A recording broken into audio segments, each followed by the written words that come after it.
Continuamos ahora con el ingeniero Fernando Vilelia, que estuvo disertando en la Escuela Agropecuaria de Tres Arroyos.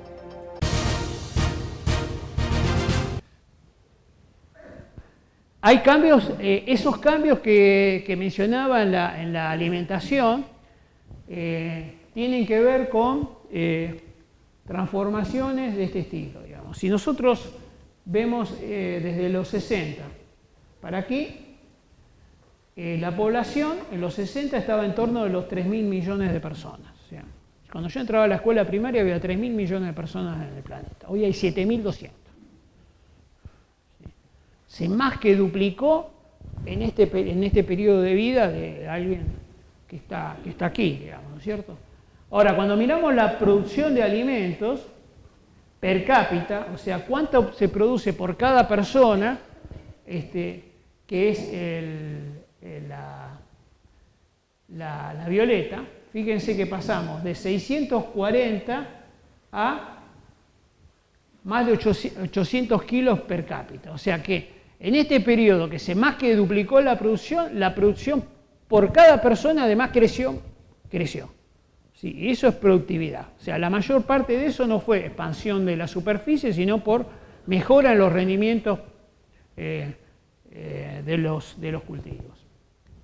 Cuando miramos una canasta desde el punto de vista nutricional, hay productos que bajaron fuertemente. Fíjense este caso, son las hortalizas feculentas que estaban en torno de los 270 kilos y ahora están muy por debajo. ¿Estos qué son? Son mandiocas, etc. Son hidrato de carbono puro. Si miramos la roja son los lácteos, que también que serían alimentos de calidad, pero que bajaron, y los cereales que están bastante estabilizados. Ahora, si miramos, por ejemplo, las carnes y los huevos, fíjense cómo creció. Pasaron de 30 a casi 50 kilos en el global. Las hortalizas, las frutas no cítricas, las frutas cítricas y los aceites, el aceite vegetal, o sea, el aceite vegetal que reemplaza la grasa en la cocina. ¿Sí? Todos estos productos que estoy mencionando son productos que los nutricionistas definen como de alta densidad nutricional. O sea que por cada caloría tienen más cantidad de proteínas, vitaminas, minerales. ¿Sí? Son más sanos en términos generales.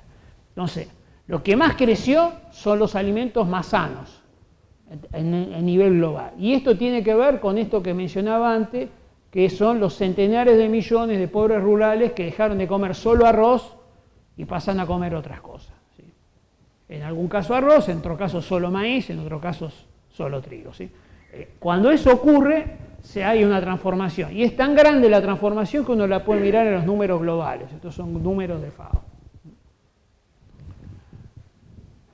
El otro cambio que mencionábamos es el tema de las carnes, ¿sí? El consumo de carne. Acá lo que tenemos es, desde los 60 para acá, a nivel global, en los 60 había 3.000 millones de personas que comían 35 kilos cada uno. Y ahora hay 7.200 que comen 61 kilos cada uno. El salto es por 4 la producción de carnes, ¿sí? ¿Cuáles son las carnes? Digamos, si nosotros miramos la pesca viene cayendo, siempre la suma de pesca más piscicultura, que es la roja, siempre da que es la proteína animal más consumida. O sea, la proteína animal más consumida es el pescado, sumando lo que se pesca de lo que se produce. ¿Sí? Después, ¿qué sigue? Sigue el cerdo. ¿Sí? El cerdo, que es que estamos viendo en azul, que tuvo un crecimiento. Ahora, el que le sigue es el pollo, que el pollo creció fuertemente, tiene una tasa de crecimiento importante, solo es mayor el pescado, ahora vamos a ver eso. Y en este momento el pollo está superando el de la pesca, el pollo solo. Y lo que más crece es los peces. ¿Sí? Antes les mencioné que solo China produce 50 millones de toneladas ellos solos. ¿Sí? Eso es importante. Ahora, ¿qué pescados hacen? Carpas, tilapias. ¿Qué comen las carpas, las tilapias? Maíz más soja. ¿Sí? No son truchas ni salmones, que son animales carnívoros que comen otros peces. Digamos, para producir trucha y salmón hay que pescar.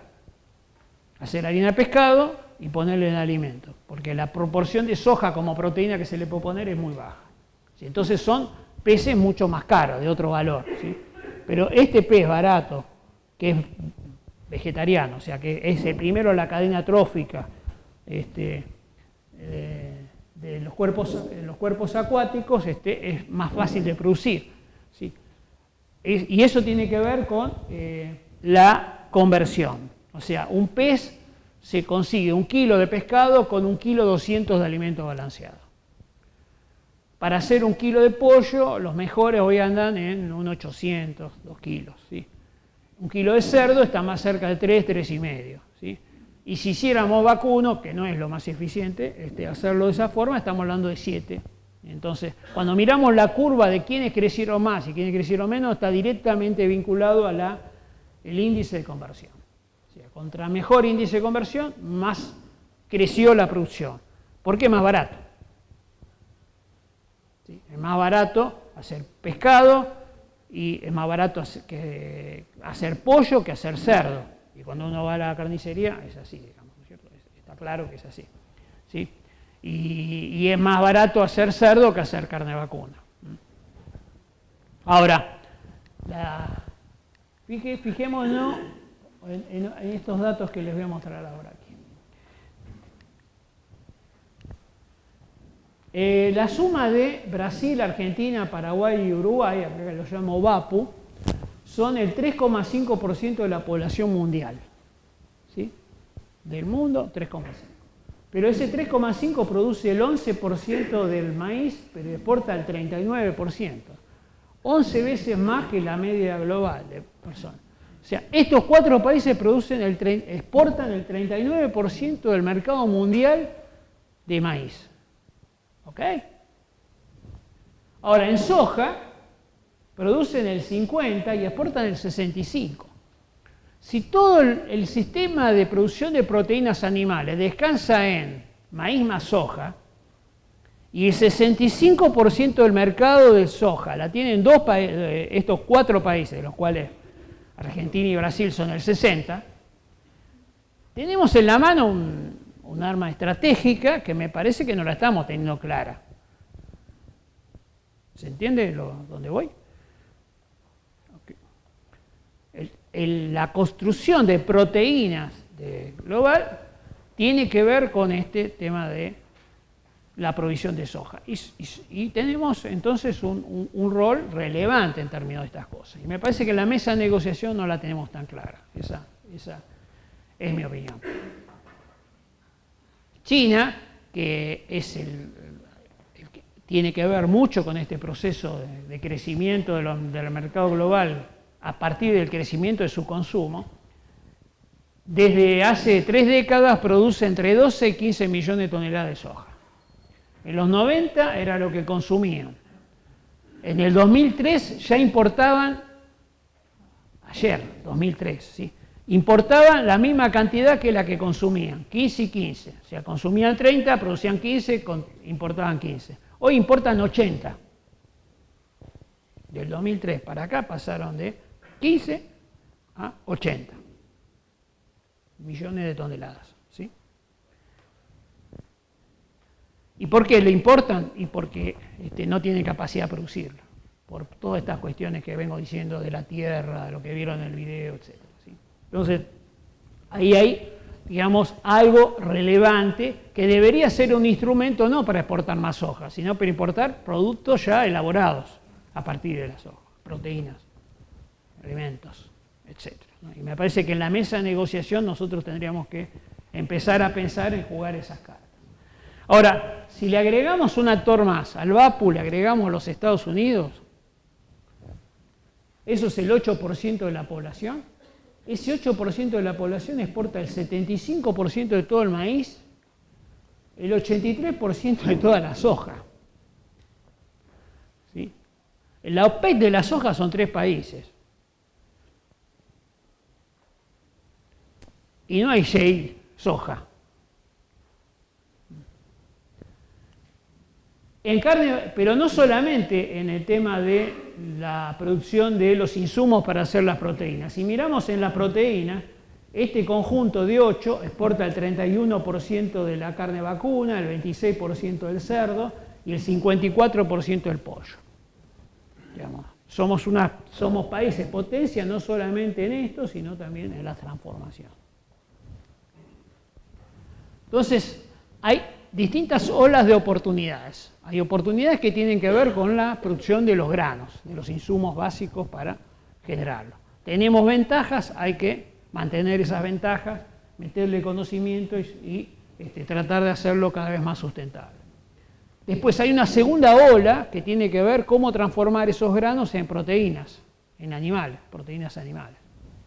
Y por tercera es cómo esas proteínas llevarlas, elaborarlas para que estén más cerca del consumidor. ¿Por qué esto? Hay un concepto importante que es el consumo de alimentos elaborados fuera del hogar. Es lo que uno compra o consume en un restaurante, en la pizzería, en un kiosco, o lo que uno compra en un supermercado, lo lleva a la casa y lo pone en el microondas o le agrega agua caliente. Digamos. O sea, que el proceso es mínimo interno, ¿sí? Ese concepto de la comida elaborada fuera de la casa es relevante porque es lo que más está creciendo en términos de consumo. Las previsiones, bueno, en el caso de Estados Unidos, viene en términos de más del 50% de lo consumido ya tiene esas características. La previsión hacia el 2040 es que va a crecer un poco más, pero fíjense, por ejemplo, qué pasa con Japón, que viene creciendo fuerte y que va a ser más del 70%. Japón, que es un país que en el 2030 casi el 50% de la gente va a tener más de 60 años.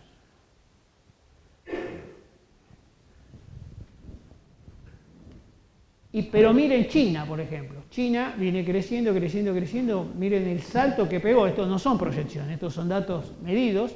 Esto es dado por un miembro de la Academia de Ciencias Agrarias de China en una disertación que participé. Bueno, y la proyección es que van a más del 60%. Cuando hablamos de 60% de platos elaborados fuera de la casa, en un país como este, estamos hablando de 1.3 billones de raciones al año, ¿sí? Pongámosle, billones de lo nuestro, ¿no? Con todos los ceros, ¿sí? ¿Podemos aspirar a poner un 1% de eso?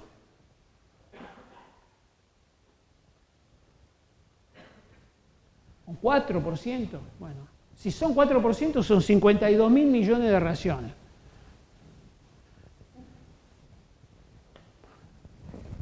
Cambia la Argentina, ¿no? Si podemos conseguir esto. No es fácil, hay que hacer infraestructura, hay que hacer muchas inversiones, y para que haya inversiones tiene que haber contexto para que eso ocurra, hay que generar infraestructura, formar gente que esté en condiciones, porque no es lo mismo cargar un camión de soja para ir hasta Rosario que tener un barco frigorífico, un camión frigorífico que lleva platitos de carne elaborada con verduras frisadas, y que tiene que ir así, y que tiene que haber un diseño de marca ya, tiene que haber un diseño de envase, tiene que haber un cocinero que sepa cómo procesar ese alimento, etc. Ahora, ¿esto es una fantasía? No, no es una fantasía. Una parte importante de la carne de vacuna y de cordero que está exportando Australia y Nueva Zelanda a la China es bajo este formato.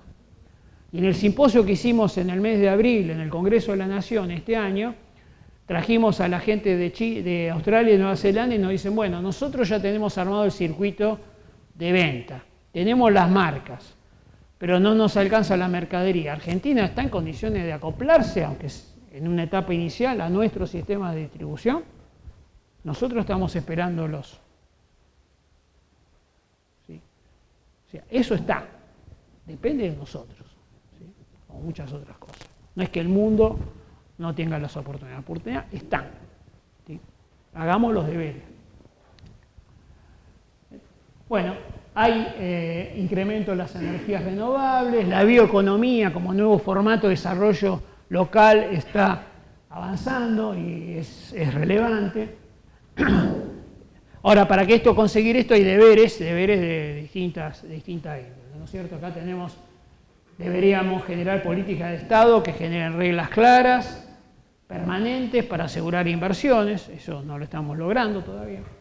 Una reforma fiscal que esté a favor de la producción y del interior.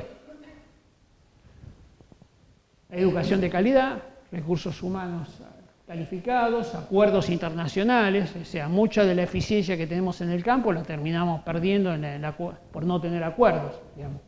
O sea, tener o no tener acuerdos significa un 15% de arancel, más o menos, en general.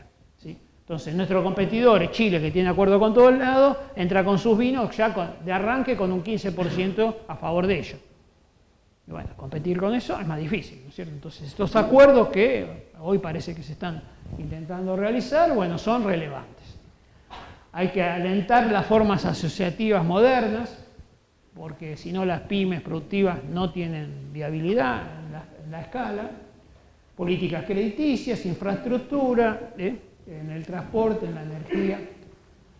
Hay que combinar buenas prácticas agrícolas, que en una parte de estas algunas las estamos haciendo, con buenas prácticas empresarias, cumplimiento legal integral, condiciones laborales responsables, relaciones responsables con la comunidad, responsabilidad ambiental, con buenas prácticas políticas públicas, o sea, políticas que generen integración territorial, impositivas, que sean equitativas entre jurisdicciones y contribuyentes, bueno, el tema de la educación, la infraestructura, las relaciones internacionales.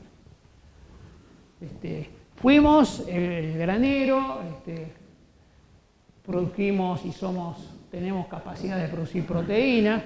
Este video del supermercado, que ya tiene algunos años, ha inspirado a algunos políticos que hablan todo el tiempo de esto, pero no me pagan copyright, pero está bueno. Digamos, es una parte importante de esto que estamos diciendo. Hay una componente de surtidor biológico, o sea, todo lo que tiene que ver con los biocombustibles, que son ya sea a partir de aceites o de etanol o de biogás a partir de la conexión con la producción animal. Hay los sistemas tienen que ser sustentables, hay eventos biotecnológicos. Argentina es uno de los pocos países del mundo que tiene eventos propios, patentados. Hay posibilidad de sacar moléculas de la naturaleza, la farmacia biológica o la biomasa, transformarla en distintos tipos de productos. Este sistema cada vez más complejo que lo tenemos, me parece que, lo mismo que los servicios de capacitación, amerita que estemos pensando en esa bioeconomía que estaba mencionando, que es fotosíntesis con valor agregado y conocimiento, una industrialización inteligente que trasciende lo tradicional. Me parece que incluso hoy hablar del supermercado nos estamos quedando cortos, digamos, porque realmente estamos haciendo adicionalmente otras cosas, estamos exportando tecnología, estamos exportando servicios profesionales, etcétera, etcétera, ¿no? Y creo que más que supermercado hay que pensar un contexto más de un centro de bionegocios, ¿no es cierto?, donde se vendan servicios profesionales, maquinaria, tecnología, etcétera. Cuando nosotros hicimos el evento del simposio de hace 2 años, fue África subsahariana. Y África subsahariana no va a comprar productos, pero sí necesita tecnología, necesita capacitación, ¿sí? Países como Angola, que tiene una excelente relación población tierra cultivable o población agua dulce disponible, importa el 80% de la comida. No tiene capacitación, no tiene... Bueno, ahí hay oportunidades también de no de vender productos, sino de vender tecnología, equipamientos, etc. Yo creo que si podemos avanzar por este camino, hay posibilidades de integrarse, hay posibilidades de crecer, posibilidades de desarrollo, que debería tener algunos aspectos que vengo repitiendo, ¿cierto? Que la ciudadanía tenga mejor calidad de vida, salud, educación, producir con identidad, no solamente alimentos, sino también tenemos oportunidades en el turismo, en la tecnología, en el arte, en el software, en los productos biológicos más sofisticados. Ese conjunto de cuestiones son posibles. Entiendo que si lo logramos vamos a tener un país más equilibrado en términos territoriales y en términos sociales. Y me gustaría leerle una frase que se dijo hace ya algunos años, que tiene que ver con una visión, de cómo una visión de este tipo se pudo insertar y pudo funcionar. Si alguien decía que una causa de todos conocido contribuye a esta penuria en medio de la fertilidad del suelo y es la falta de brazos. Pero hay otros medios de centuplicar el trabajo sin aumentar el número de brazos y este es el camino que debemos seguir. Haciendo por la educación más inteligente al peón y aplicando la maquinaria de la agricultura para economizar tiempo y brazos. Todos los progresos se dan de la mano. Para mejorar el arado es preciso mejorar al peón, al arnés, el caballo del tiro y hasta la condición del suelo. Unidos 100 labradores en tan complicada empresa triunfarán de las dificultades. Aislados, nada pueden y sucumben al desaliento, uno en pos del otro.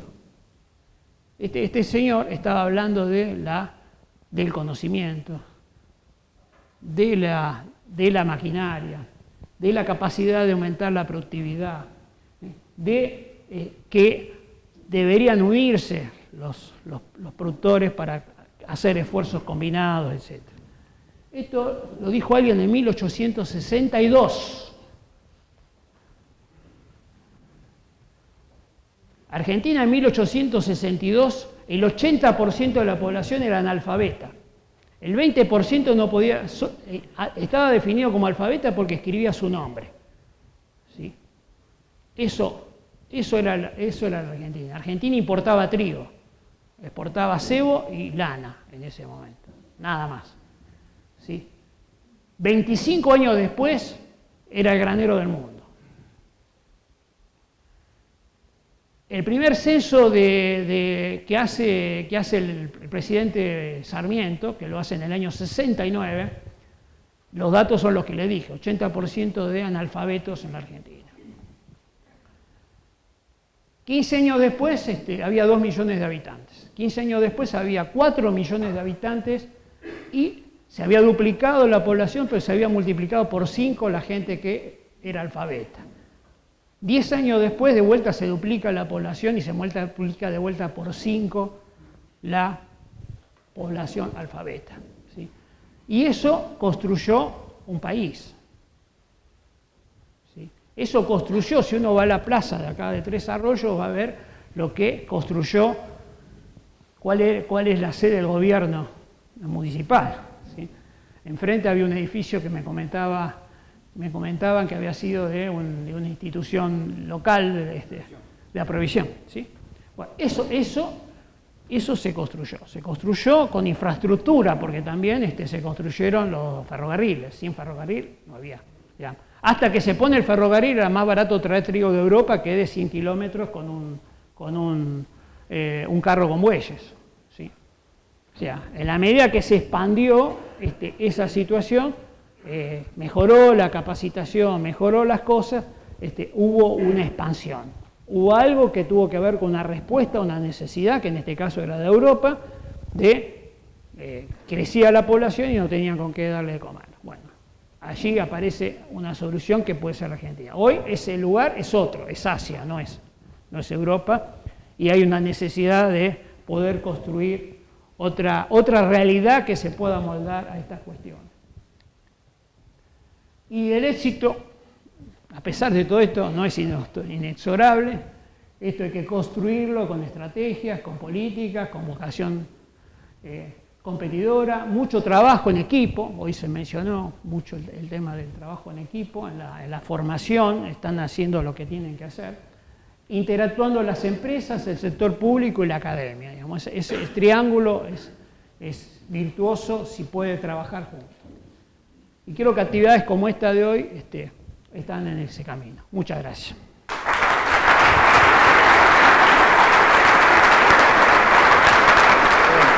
Si querés, envía la pregunta.